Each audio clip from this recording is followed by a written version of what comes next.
I think what is changing with delivery is who the players are. And obviously with the entrance of the same day delivery services like Instacart, DoorDash, and Uber, they've entered the space and their growth also has skyrocketed.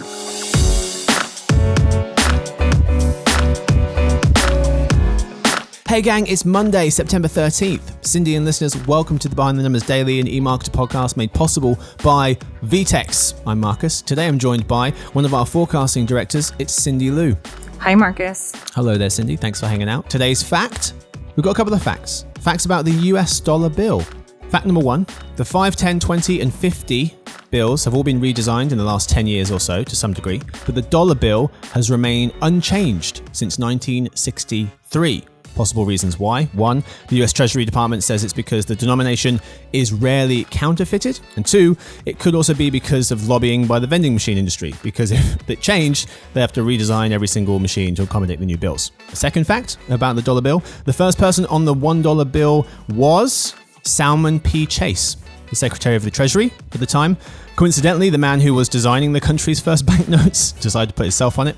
The bill was issued in 1862 during the Civil War, later replaced by Washington in 1869. Number three, we call it paper money, but it's actually composed of 75% cotton, 25% linen. Number four, a dollar bill falls out of circulation in less than 6 years. And number five, this one's crazy.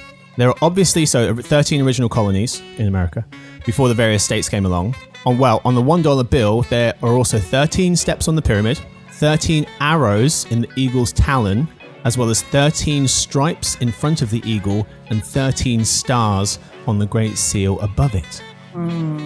I immediately had to fact check that as soon as you hear that. Like, hang on a second, let me check this out. It's true. All facts about the dollar bill, which no one cared about, completely useless. Anyway, today's real topic, buying groceries online.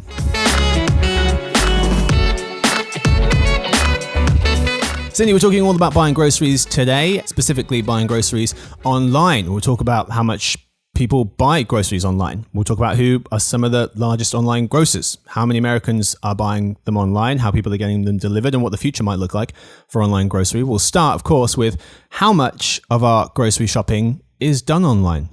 Yeah, so, right now, we are forecasting nearly $1 in $10 are being spent online this year in the grocery space.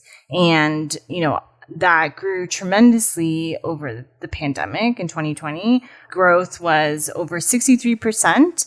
And, when thinking about just, prior to the pandemic, online was only about 5 to 6% of all grocery sales. So you can just see, how much of that growth last year has been, just remarkable. And then when we are looking at this year in particular, obviously because of that 63% growth last year, this year we're sort of seeing a little bit of a bounce back, obviously still higher than pre-pandemic levels, but growth this year will be at 12%. And really that's coming from two places. One, there's a bounce back towards in-store shopping. And then also the other side is that, consumers are shifting their spending away from essentials towards, non-essential items too. Mm-hmm. So, grocery shopping itself is a $1.2 trillion industry. That's grocery retail sales. That's what we have. In terms of grocery retail e-commerce, as you mentioned, 10%, $1 in $10, 10% today. So about $122 billion industry. It's surprising growth in it. 6% of all grocery sales were done online before the pandemic, as you mentioned, 10% today. By 2015, 17% will be done online. So approaching that $1 in $5 mark in terms of how much people are spending on groceries online. Also currently, so 1 in 5 US retail dollars go towards buying groceries. So groceries are just a big part of retail in general. Just meaning there's just huge upside potential, for anyone in the space. There's this huge untapped market that, the pandemic has helped to kind of, get into. So that what we saw last year was just this growth almost out of necessity even, as consumers were refraining from going to stores, they had to almost shop online. And so that's where a lot of that growth was being driven by. Yep. So who benefited the most, Cindy? Who are the largest online grocers in the US? Yeah, so we just broke this out in our forecast. We broke out the top 5 grocery e-commerce retailers. They are Walmart in the lead, followed by Amazon, Kroger, Target, and Albertsons. And together, they all represent about almost 3/4, so 75% of all online grocery sales. So they're obviously the main players and very dominant. I guess what was interesting last year was that Walmart actually edged out Amazon in 2020 to be the leading retailer by e-commerce sales for grocery. The pandemic obviously helped boost that. They are the largest just overall grocer in the country. So they have, a huge customer base. And, last year they just needed a push really to get them to start to shop online. Mm-hmm. And then also, the pandemic really did expose some of the fundamental advantages that Walmart does have over Amazon, which is having a massive retail footprint, right? So they have, I think, about 5,000 stores all across the US, whereas Whole Foods has just 500. And so you can see how that's a huge advantage to Walmart. And it became very apparent last year when consumers were going toward 2 stores to do like click and collect and curbside pickup. Yep. Yeah, it's interesting because you mentioned Walmart edged out Amazon in terms of share of the online grocery sales, but in the US, but it's not because Amazon was going down or up. Amazon's share is pretty flat, that 24% 2019, 2020, 2021. In the next couple of years as well, will stay about 24%. Walmart was the one that was able to gain some share of the last few years. Amazon behind second place with 24%, so only just behind. So those two making up half of all online grocery sales. You mentioned Kroger, about 12%. Then you've got Target, Sam's Club, and Albertsons, each with about 4 to 5%. Instacart, though, Cindy, where do they live? Right. So Instacart, obviously is a service, like a partner to retailers to help them with their e-commerce operations. We lump Instacart as a grocery delivery intermediary player. However, sales on Instacart last year reached, I believe, 1/5 of all online grocery sales. So if we were to rank them among the list, they would actually be 3rd in the list, keeping in mind overlap between the retailers who also sell on Instacart, like Kroger, and a lot of the traditional type of supermarkets like Albertsons as well, who all partner with Instacart. And, obviously last year for Instacart was just a huge year. Insane. Sales grew 230%. So they were, really just like this overnight sensation, right when the pandemic hit, everyone was shopping online using Instacart. They were able to grow not only like their customer base, but also, the number of partners who are using them. So they were able to grow the number of supermarkets using their services. Yeah. 2019 to 2020, their dollars went from $7 billion in sales to $23 billion, and their share of grocery e-commerce sales in the US went from 11% to 22%, like that within a year's time. It will stay around that share, 20 to 21% going forward, but they definitely climbed the ladder, and their resting heart rate will stay up in around those kinds of levels. Cindy, how many Americans are buying groceries online? So we have about 50% of the U.S. population have made a grocery order online in the past 12 months. So, that is kind of a wide threshold for people. But, growth this year is flattening a bit as well. Obviously, when last year people were shopping online out of necessity, we believe that it's reached a critical mass. But even though the overall increases, for those who are entering this, once per year threshold is slowing down, the future growth in the space is really coming from current users and the frequency with which they order online, and then also their average order values. So really the true driver of growth from here on out is really those who are increasing, their orders from say once every few months to now once a month. And then, you increase that to bi-weekly, you're really growing online sales by leaps and bounds at that point. Yeah. I mean, you mentioned just over half the population now buying groceries online in the States. Pre-pandemic, 2019, that was a third. So from a third of Americans to half of Americans in just 2 very short years. As you mentioned, it's kind of flattening out now. And by 2025, about 56% of people will, up from the 52% today. So definitely slowed down, but staying above those pre-pandemic, way above those pre-pandemic levels. And I guess one important thing to note about that as well is, last year was also a time for people to try new things, I guess. I mean, when talking about, e-commerce and shopping online. And so last year, really, one of the most important things was getting that online experience right. If you want a customer to return, that online experience had to have left, a good taste in their mouths. Yeah. And so, this year, what we're seeing is growth flattening out a bit. I think those who tried it already, they've already tried online shopping, and those who want to continue to stick with it will do so. And then those who want to return to in-store shopping will do that. But I think there's kind of a bit of both, like people doing both now. Yes. Yeah, in terms of people sticking with it, there are some Coresight research numbers. 60% of US consumers have bought groceries online in the last 12 months, they said. Most plan to keep doing so post-pandemic, or during the pandemic is probably a better way of putting it. Those numbers we talked about for digital grocery buyers, hot off the press from us, August 2021. Cindy, how are folks getting their online groceries delivered to them, though? Because you now don't just have to wait for them to show up at your house. You can go and get them through something called click and collect. How are most people getting their groceries that they are buying online? So it's a mix of both. So, we broke out online grocery sales by the type of fulfillment, being click and collect, where, you're going to the store or you're picking up curbside, and then also via delivery. So you're getting your order sent to your home or your workplace or, wherever. So right now we have click and collect share of the overall market sitting at about 34%. That accelerated during the pandemic, and we forecast that click and collect will continue to rise as a share of grocery. This being because click and collect meets both the needs of consumers for their need of, something that they can acquire, something fast. It's convenient. Also, they save on shipping and delivery costs, if you will.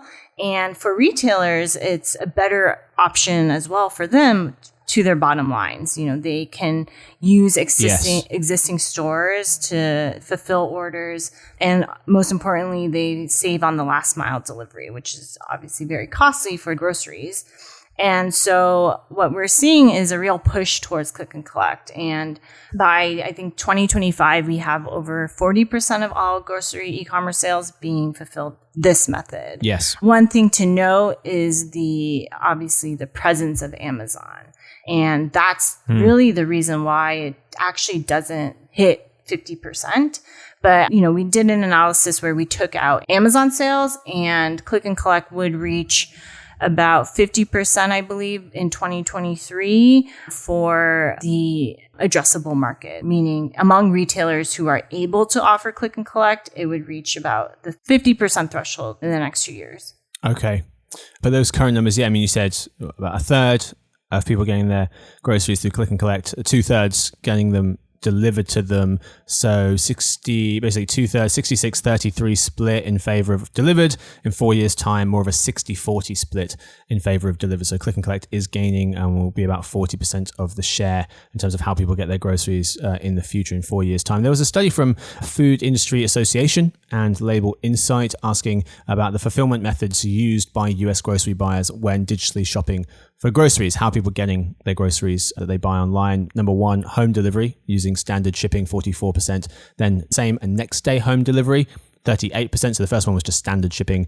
The second one was faster shipping, next or same day, 38%. Then in-store pickup was in third place, 36%, and then curbside, 32%. It's from June of last year, June 2020. Right.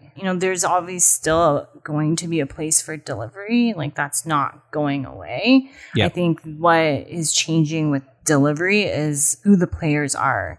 And obviously with the entrance of, like you said, the same day delivery services like Instacart, DoorDash, and Uber, they've entered the space, and their growth really also has skyrocketed over the last year. And I think it remains to be seen, how large of an impact they will have in the future.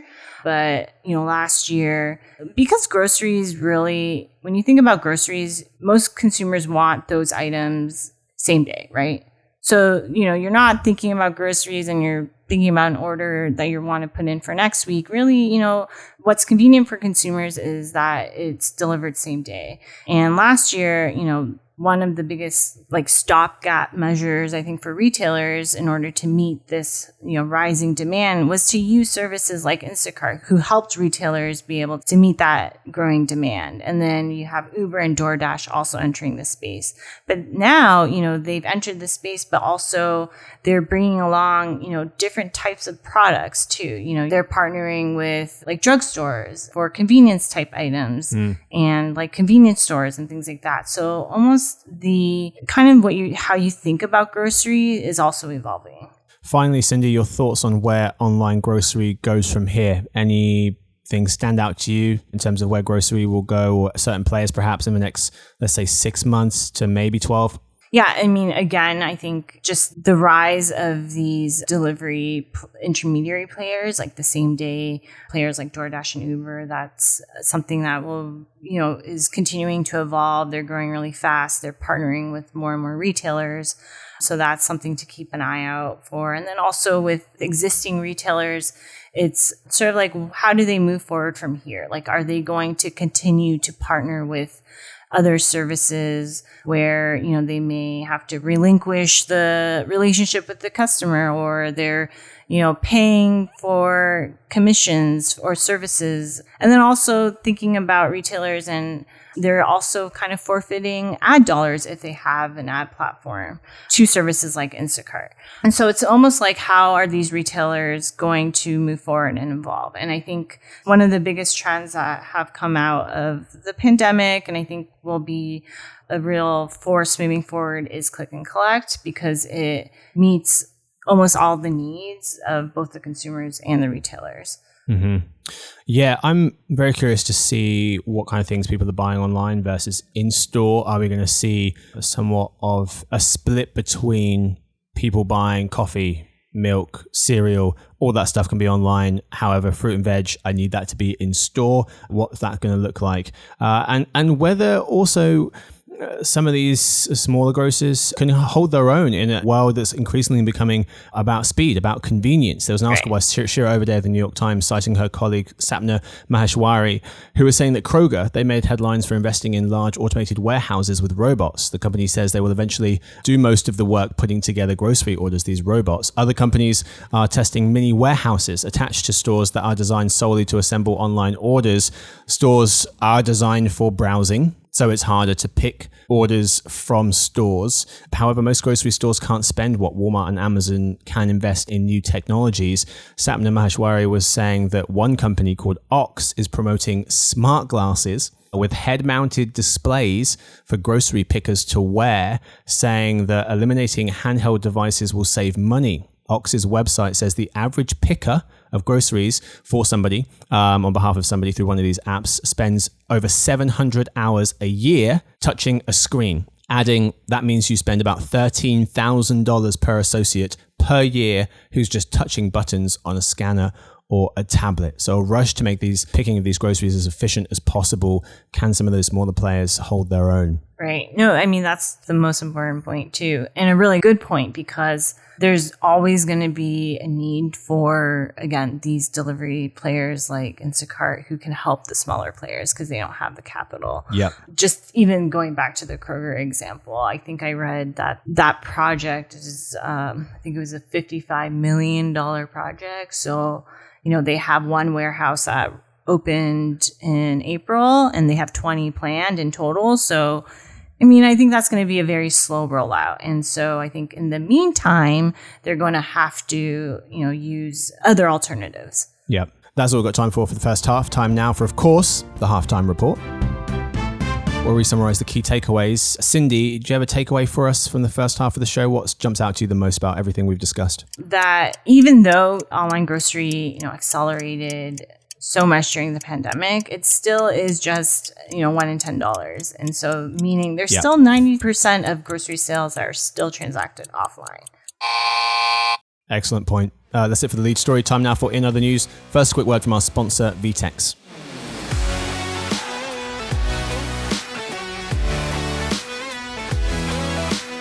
Everyone is talking about digital transformation, but what does it mean in real life? Digital Insider is a new podcast series about the digitization of retail, where business leaders, academics, and thinkers discuss how businesses are transforming and give their perspectives, practical advice, thought process, and lessons learned. Go to digitalinsider.com to learn more or listen to it on Spotify, Apple Podcasts, or wherever you get your podcasts.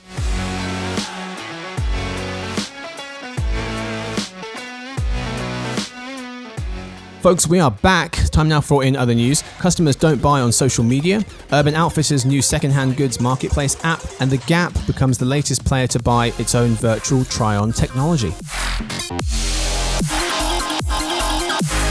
Story 1. Customers don't buy on social media, writes Ina Steiner of E-commerce Bytes. A recent survey of 1,000 consumers and 1,000 small business leaders by email list hosting service company Constant Contact found that 2/3 of small businesses were most likely to use social media to promote themselves online. About a quarter said it was their most critical marketing channel to drive business during the pandemic. However, whilst nearly half of consumers said social media was good at getting their attention, they were much more likely to buy following an email or text message. 34% said email was most helpful when considering buying something. 30% said text messages, 20% social media. The survey also found that 40% of folks were not influenced to buy something by emails checking on their well-being. Instead, emails with a clear discount code or coupon are most likely to be opened, 77%, and lead to a purchase, 67%. Cindy, your thoughts? Does social media convince folks to buy things, or would email and text message offers work better?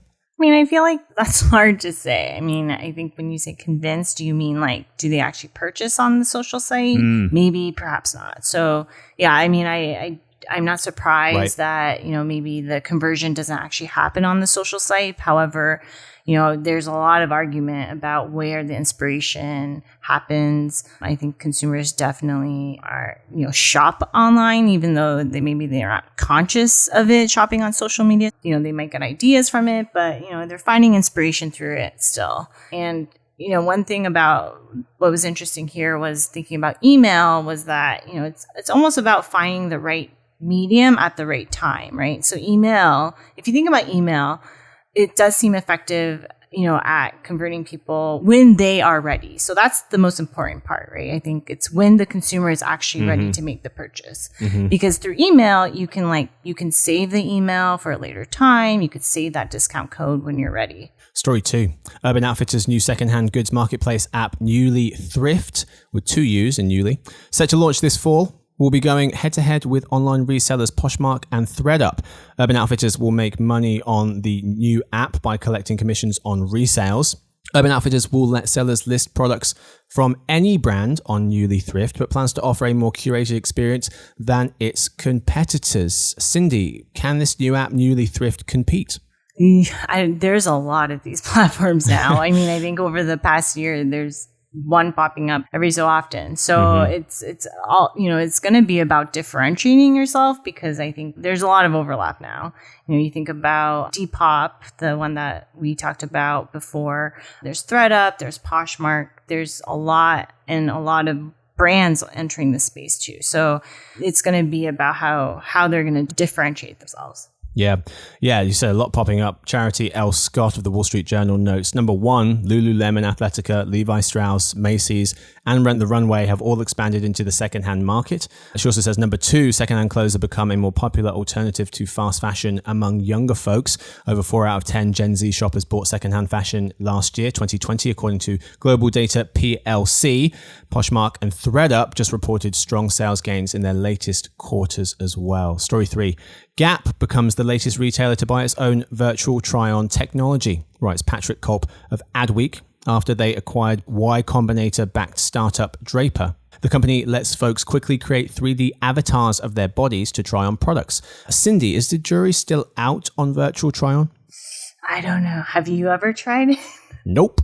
Nope. Yeah, I've never tried it. So, I mean, I don't know. 4 clothing items that I'm like the worst person to ask. I wear the same thing same every with day. me. Like, I'm not a huge, I don't shop that much online for clothing and fashion. So, yeah, I may not be the best person I've to never ask. seen Cindy wear the same thing twice. Don't listen to her. But do you think people will use it? I mean, I guess it depends on how difficult it is. I mean, are you scanning your body? Are you uploading an image? Like, are you like perfecting this avatar of your future self or your aspiring self that you think looks like? I don't know. That's the question. Yeah. How difficult is it? Absolutely. Services where you're able to just put in your height, your weight, your body type, things like that seem a lot quicker. But it seems like a lot of companies are investing in this technology, so they're hoping it works out for them, if nothing else, to prevent a lot of the returns that happen in this space. Walmart acquired virtual fitting room platform Zkit in May, and retailers like Macy's, Nike, and Men's Warehouse have either worked with fitting room tech startups or are developing their own. That's all we've got time for this episode. Thank you so much, Cindy, for hanging out. Thanks, Marcus. Thanks to Victoria, who edits the show. Thanks to everyone listening in. We'll see you guys tomorrow for the Behind the Numbers Daily, a new marketer podcast made possible by VTEX.